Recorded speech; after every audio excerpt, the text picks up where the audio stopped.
जिस चेला को, सबसे पहले जिस चेला को समझाओ तो वही चेला आए सबसे पहले पूरी आए के पास,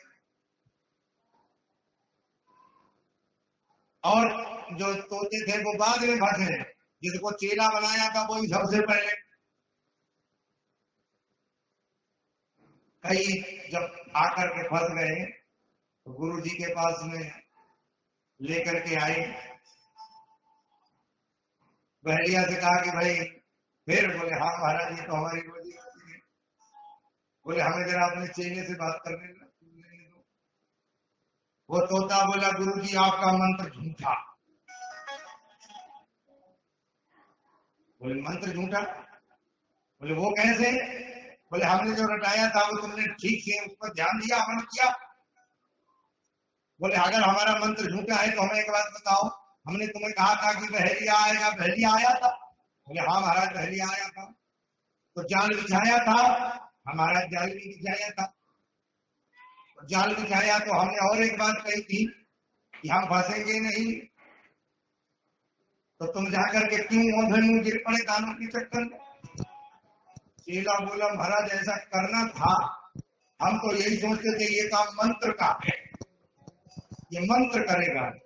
हम लोग भी इसी चक्कर में बने रहते हैं, करते धरते कुछ नहीं, केवल मंत्र के चक्कर में पड़े रहते हैं। लेकिन भैया नहीं, यहाँ जो भी बातें बताई जाएगी, डॉक्टर जो दवाई देता है, आप केवल डॉक्टर के कहने अनुसार दवाई तो ले आए, लेकिन अगर बीमारी खत्म करना है तो दवाई खानी पड़ेगी। और हम लोग क्या करते हैं, यहाँ से तो दवाई ले जाते हैं, घर जाकर के बाहर में धोख देते हैं। पंडित जी तो ऐसे गाते ही रहते हैं, लेकिन बिहारी अगर कल्याण चाहता हो तो संत सदगुरु की शिक्षा को मन में उतारना पड़ेगा। अगर शरीर में रोग है, डॉक्टर ने दवाई दी है, शरीर का रोग समाप्त करना है तो करना क्या होगा? बोले दवाई खानी पड़ेगी, कोर्स करना पड़ेगा। लेकिन सच्चा सदगुरु, सच्चा वैद्य कौन है? रामचरितमानस में सुंदरकांड में पहुंचिए, सजीव वैद्य गुरुती जो प्रिय बोल ही भैया। क्या होगा कोई भैया? सचिव राजा का मंत्री अगर मीठी मीठी बातें कर जाए राजा के अनुरूप, राज्य नष्ट हो जाएगा। राज धर्म तन की कर, अगर गुरुदेव चेला के अनुसार मीठे मीठे प्रवचन करने लगे तो चेले का कल्याण नहीं है। राज धर्म और तन, डॉक्टर जो है मीठी मीठी बोली आपको देने लग जाए, इंजेक्शन न लगाए, आपका भी कभी शरीर का रोग दूर नहीं हो सकता है। राज धर्म हो ही बहुत कर रहे हैं। और दवाई कभी फायदा करी है, होम्योपैथिक 6 महीने में फायदा करेगी, एलोपैथिक एक इंजेक्शन लगाओ दूसरे दिन आराम। दवाई कौन सी चाहिए बोलो? मीठी मीठी। हमें भी क्या जरूरत है, हम काय को दुनिया के बुरे बने, हम मीठी मीठी कथा सुना चले थे। लेकिन हमें जो शास्त्र में कहा है वो करना है। राज धर्म की कर हो ही मेरी,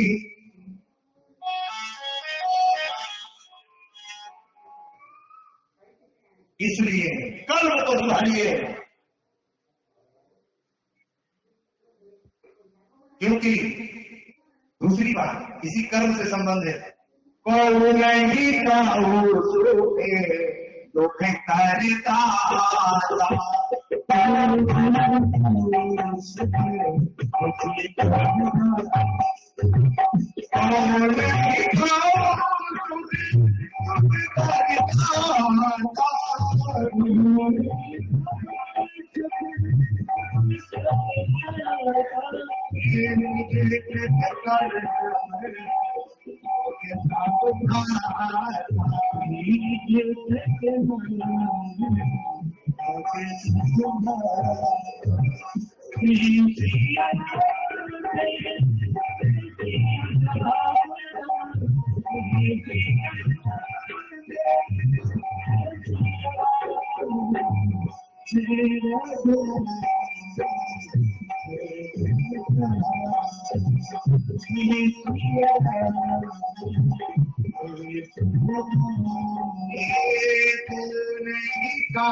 कथावाचक और मास्टर और गुरु ऐसा होना चाहिए।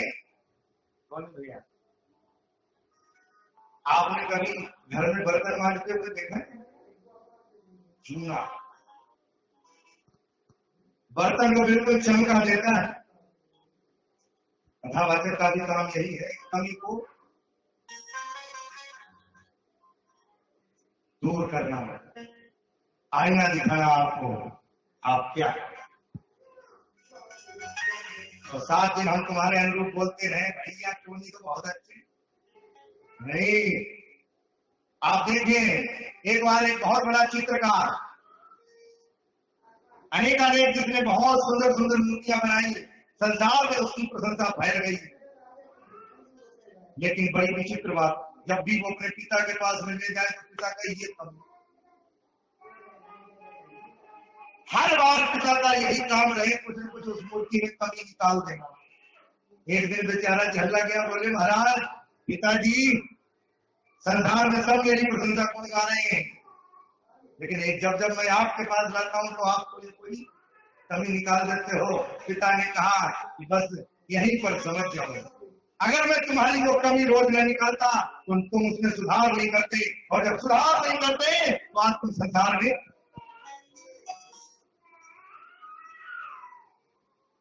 इसलिए पिता हमेशा कमी निकालता रहा कि मेरा बालक रोज नया नित्य कमी को दूर करके काम। लेकिन हम आजकल कमी निकालने वाले पर नाराज हो जाते हैं, कमी निकालने वाले पर नाराज। भाई पंडित जी ने कल ऐसी बात कह को थे, सोनी भैया हम तो तुम्हें भले ही चाहे कड़वी बोली में कही हो, लेकिन यहाँ सुधार करने के लिए कहा है। माँ बालक को जब पीटती है उसकी दुश्मन नहीं है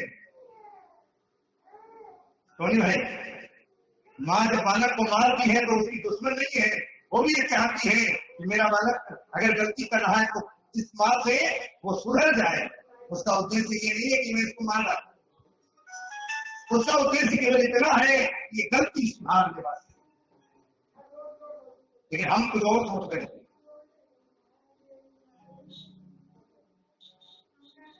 इसलिए कर्मों को सुधारिए।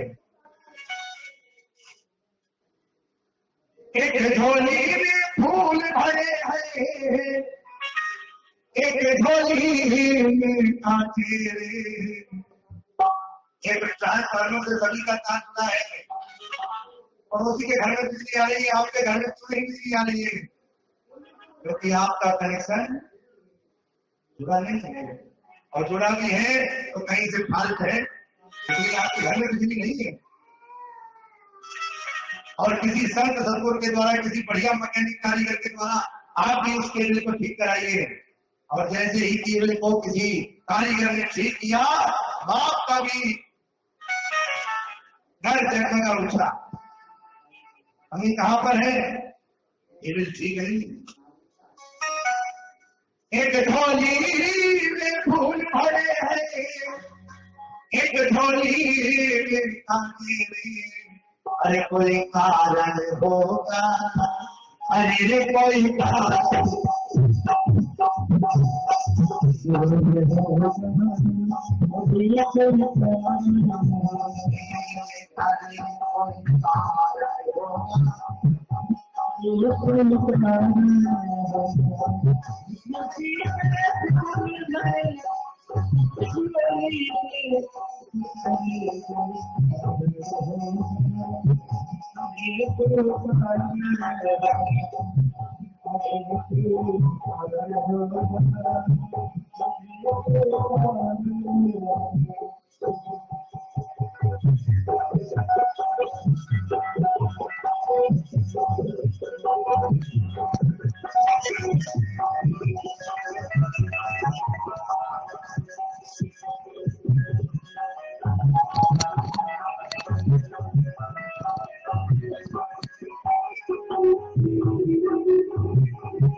मंदिर पर सिद्ध में भी जाकर अभिनाए ज्ञान मंदिर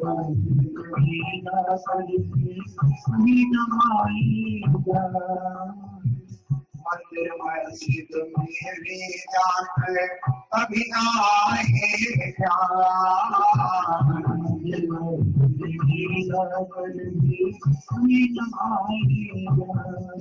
ये कभी मिले मिट्टी से मोती कभी मिले मिट्टी से मोती पत्थर के भगवान कोई कारण होगा अरे कोई कारण होगा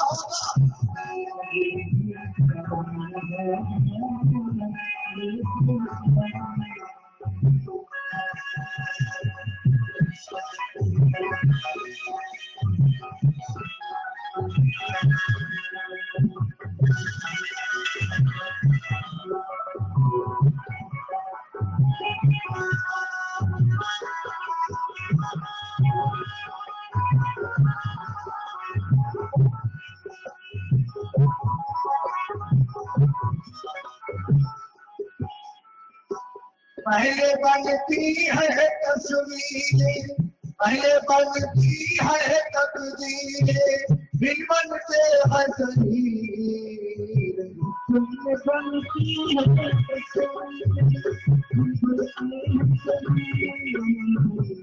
पहले बनती है तकदीरें फिर बनते हैं तस्वीर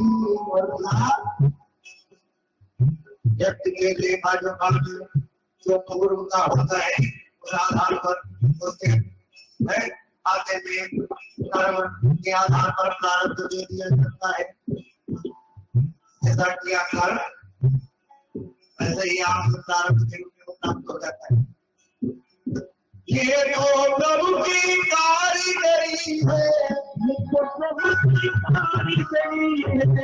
तूका एक गंभीर अरे कोई कारण होगा अरे कोई कारण होगा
सुमते कुमती सबे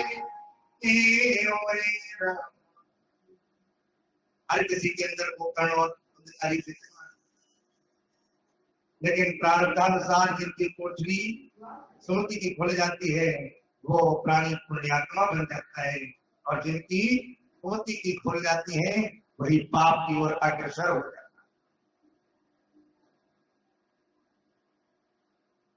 धुंधकारी पंडित बन गए। आवाज कैसी हो गई भैया? बहुत बुरी निकल गई।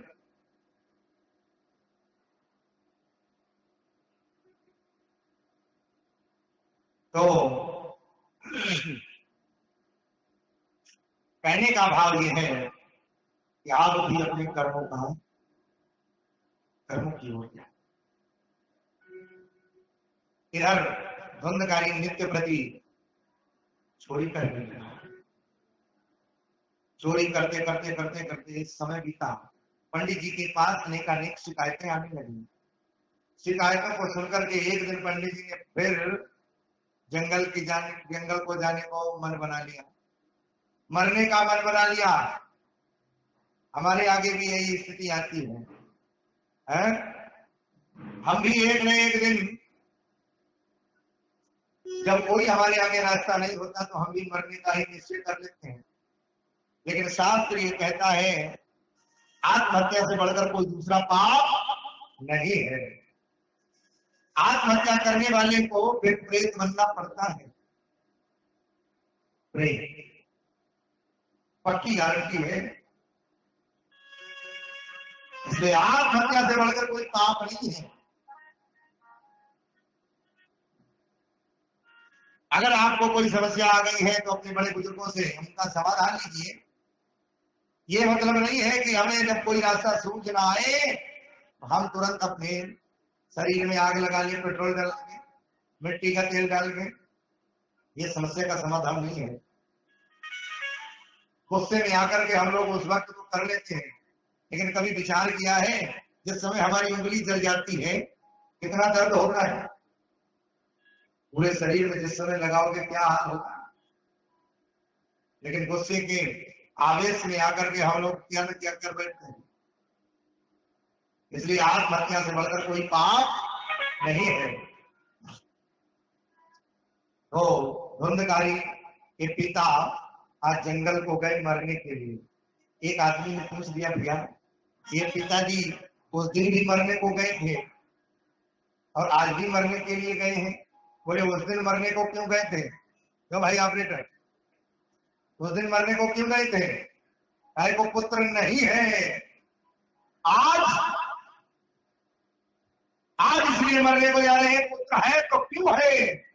हमारी भी यही स्थिति है। हम दोनों स्थिति नहीं पचा पाते। नहीं है तभी और है तभी। पचाना ही नहीं आता है तो पचाओगे कहां से? आज पुत्र है तो क्यों है, लेकिन धन्य है व्यास कहते हैं। आज पकड़ लिया है किसने? गाय के पुत्र ने। पिताजी कहां जा रहे हो? मरने के लिए। क्यों? आज आत्मदेव शर्मा ब्राह्मण ने कहा कि बेटा मैं अपने पुत्र धुंधकारी के करतूतों से बहुत परेशान हूं, इसलिए हम जीना नहीं चाहता, जीना नहीं चाहता, इसलिए मरने को जा रहा हूं। अब ऐसा लगता है संसार में कोई सुख नहीं है।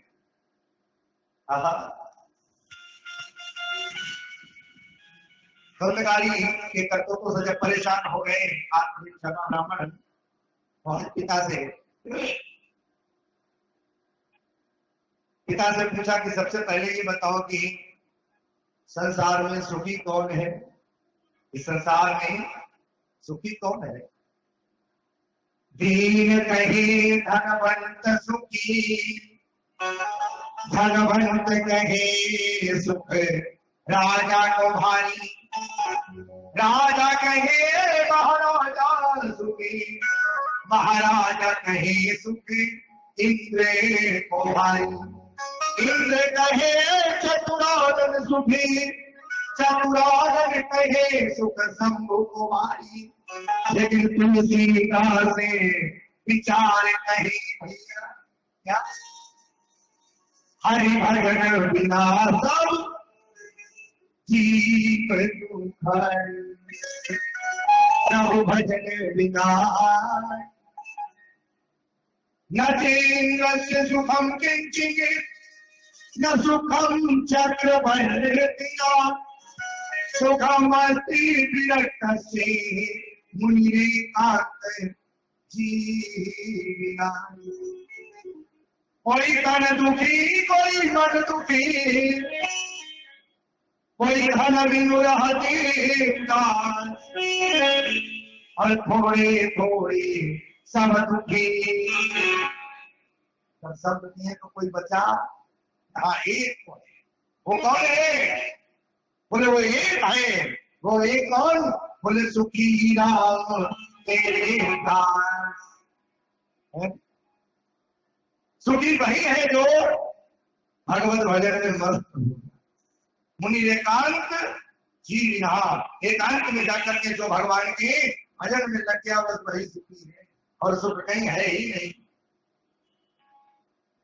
बाकी हम तो ठीक उसी तरह हैं। ऐसे तो ऑपरेटर दलदल देखिए कभी, दलदल में कोई आदमी फंस जाए और जो जो निकलने का प्रयास करे, क्या होता है? ये दुनिया भी ऐसी है, यहाँ हम जितना सुखी होना चाहते हैं, जैसे ही दुख के दलदल से निकलना चाहते हैं, वैसे ही दुख के दलदल में जितने पांव भटकाते हैं, वैसे हमारी भी हालत हम दिखलात उसी में फंसे हैं। अब सुख ही होना है तो क्या करना होगा? आना पड़ेगा कहाँ? तीरथ है हरिनाम तुम्हारा, छोड़ बिसे जीना क्या, हरिनाम नहीं तो जीना क्या, हरिनाम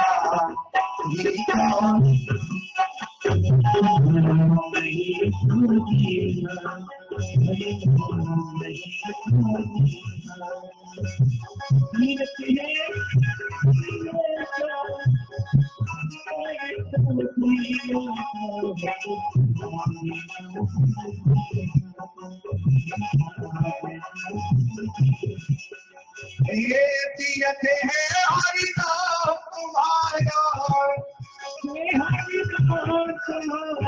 ये छोड़ से विश्व पीना क्या, हरिनाम जीना क्या, हरिनाम जीना क्या।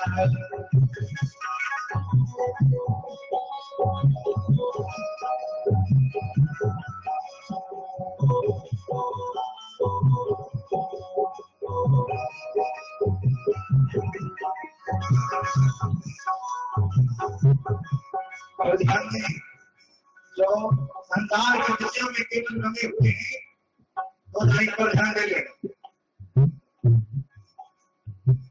काल सदा अपने रथ डोले, ना जाने कब सिर चढ़े डोले, ना जाने कब सिर चढ़े डोले, ना जाने कब सिर चढ़े डोले।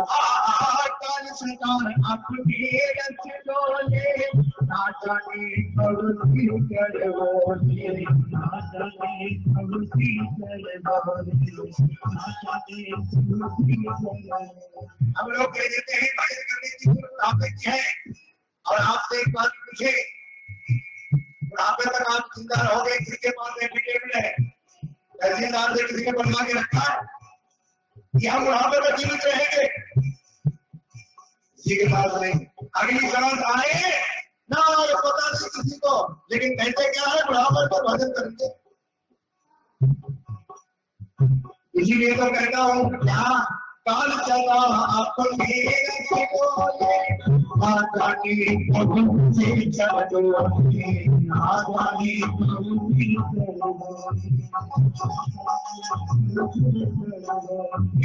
हरि का नाम तो कौन सिवा करे, हरि का नाम तो कौन सिवा करे, सुने पर सुनेगा क्या, हरिनाम सुनेगा क्या, हरिनाम।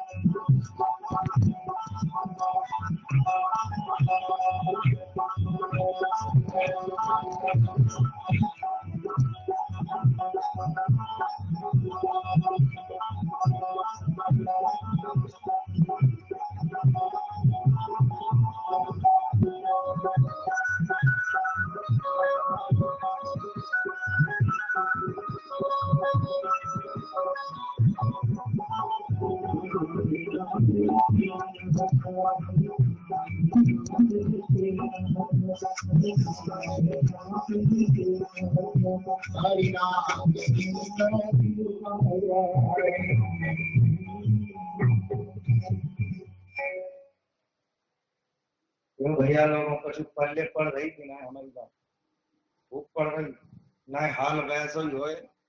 एक ऐसे ही गुरुजी ने एक बनाओ चेला, और चेला बनाने के बाद में गुरु जी ने कही रहो आश्रम में। अरे महाराज, पहले के चेला जब बनते थे गुरु के, तो गुरु जी से कहते थे महाराज कुछ समझा। आज के चेला बनते गुरु जी महाराज कुछ सुनाओ। समझाओ नहीं, क्योंकि समझदार तो हम पहले से ही हैं। सुनाओ गुरु जी कुछ सुनाओ। गुरु जी ने क्या सुनाना धुनाना क्या है, ऐसा करो राम राम किया करो, राम राम किया करो। चेला बोला महाराज ये तो सभी करते हैं, कुछ ऊंची बात बताओ तो फिर किया भी है। तो गुरु जी ने कहा कि अच्छा रामचरितमानस का पाठ कर लिया करो। चेला बोला ये भी सभी करते हैं, इसमें क्या है, कुछ और ऊंचा बताओ। गुरु जी बोले तो फिर गीता का पाठ। हाँ महाराज ये चलेगा। गुरु जी ने गीता का पाठ का महात्मा सुनाया। अब चेला महात्मा की कथा को सुनकर के जो गीता की महिमा है वो सुनाया। चेला का वाह आनंद आ गया, महाराज क्या बात है क्या है। अब गुरु जी आधा घंटा बोले, लोग 1.5 घंटा बोले, 1.5 घंटा बोलते ही चले गए। अंत में गुरु जी ने पूछा कि भाई ये बताओ, अगर कोई बात तुम्हें इस महात्मा में समझ में ना आई हो पूछ ले। चेला का महाराज आप इतनी बताओ, हम इतनी समझते हैं, आपने हमें कम समझदार समझ रखो है, हम बहुत समझदार हैं, आप इतना बताओ हम इतना। अच्छा गुरु जी ने सुनाया सर्वोपनिषदो गावो दोधा गोपाल नंदना। सभी उपनिषद गाय हैं, तो होने वाले भगवान श्री कृष्ण है, पीने वाला बछड़ा अर्जुन है। सर्वोपनिषदो गावो दोधा गोपाल नंदना। गुरु जी ने कहा कि सब बात समझ में आ गई। बोले बिल्कुल फेर, कुछ भी अशुद्धि नहीं, बहुत अच्छे से आ गई। कुछ पूछना? बोले कुछ नहीं। बोले हमारी खुशी के लिए कुछ पूछ लो। चेला बोला अब अगर आप कहते हो तो आपकी खुशी के लिए बस पूछने के लिए क्या है, वैसे तो कुछ है नहीं, लेकिन एक बात गुरु जी हमारी समझ में ना आई। बोले कहा ना समझ में आई? बोले बस एक ही बात ना समझ में आई, जो आप बार बार उच्चारण कर रहे थे कि दोगधा। ये महाराज दो गधे कौन थे? ये दो गधे कौन थे? गुरु जी ने माथा पीटा। बोले वो दो गधे कोई और नहीं है, एक थे तुम और एक है हम। हम बिना देखे तुम्हें बहुत कुछ सुनाते रहे और तुम बिना सुने बहुत कुछ समझते रहे। तुम्हें तो कहा हम और तुम है और कोई नहीं, हम हाल वही न हो। हाँ हम बिना देखे बहुत कुछ समझाते रहे और तुम का महाराज सबको समझ में आए। कुछ पल्ले पड़त है कि ना हमारी बात? वृंदावन बिहारी मानो आज गोकर्ण जी ने कहा कि पिताजी कोई सुखी नहीं है इस संसार में, सुखी वही है जो भगवत भजन में मस्त हो गया है। इसलिए आपको दुख धुंधकारी नहीं दे रहा है। आप नोट करिए एक बार, बहुत बढ़िया बात बता रहा हूं। यहाँ इस संसार में कोई किसी को दुख नहीं देता। अच्छा आप ये बताओ, हमारे यहाँ रेलगाड़ी की दुर्घटनाएं होती रहती हैं हमारे देश में, एक भी मर जाता है किसी को दुख होता है? बोलो कौन उन रेलगाड़ी की दुर्घटना में मरे हुए आदमियों के लिए आंसू बहाता है? कोई बहाता है? हमें तो नहीं लगता कोई बहाता। क्यों नहीं बहाता? मरे तो वो भी है।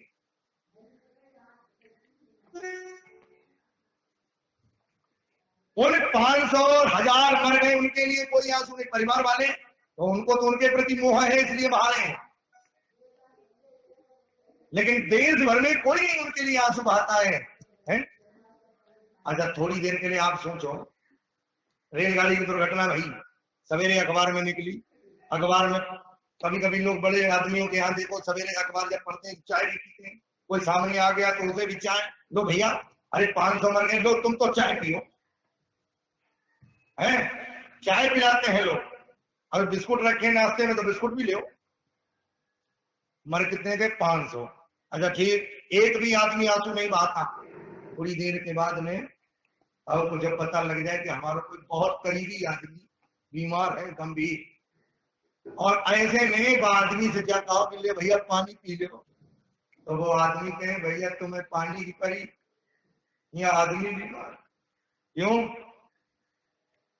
वहां 500 मर गए तो कोई दुख नहीं, यहाँ अभी बीमारी तो है। वहां मोह नहीं जुड़ा है और यहाँ मोह जुड़ा है। और सबसे खतरनाक अगर कोई चीज है तो अरे मोह कर मोला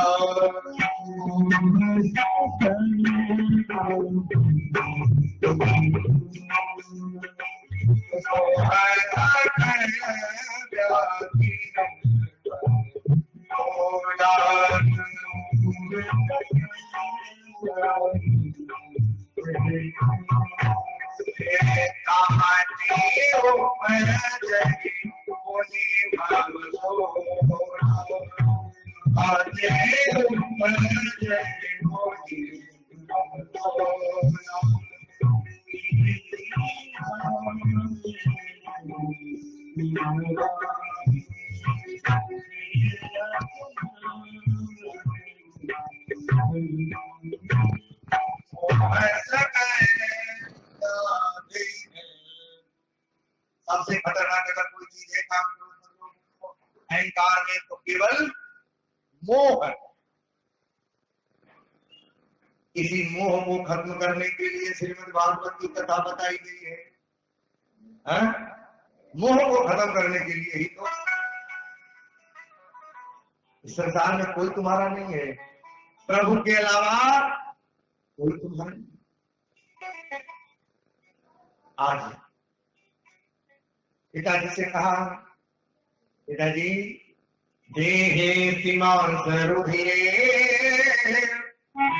हिमतिम त्यजत्वं छाया सुतादिषु सचार ममता विमुञ्च।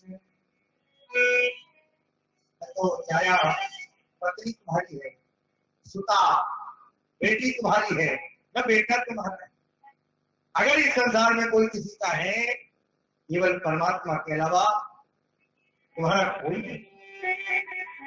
क्यों भाई ऑपरेटर सही कह रहे हैं कि गलत? सही कह रहे हैं, कोई किसी का नहीं। लेकिन केवल और केवल, अच्छा जब ये संसार हमारा नहीं तो है क्यों? जब संसार हमारा है नहीं तो है क्यों? बोले व्यवहार चलाने के लिए।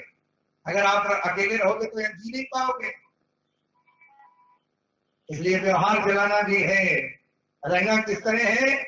एक नवैया होती है, नाव पानी में चलती है, तो नाव अगर पानी में चलती रहे तब तो ठीक है, लेकिन पानी अगर नाव में आ गया तो नाव डूब जाएगी। बस यही संसार का जीने का तरीका है। लेकिन हम लोग, हमें जीने का तरीका कब आ पाता है? आप देखें कब आ पाता है? जीवन खत्म हुआ तो जीने का ढंग आया।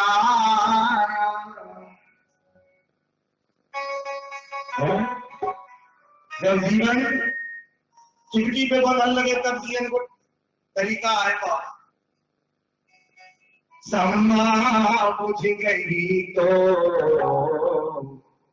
महफिल में रंग आया। सम्मा बुझ गई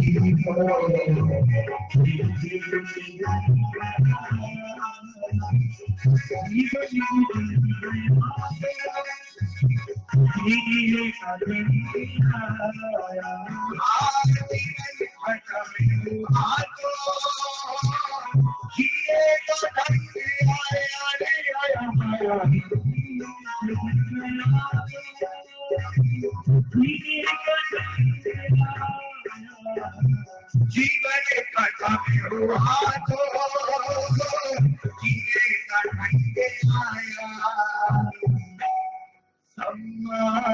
तुझे कहीं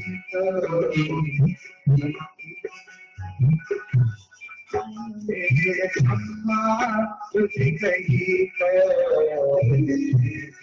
मेरा आया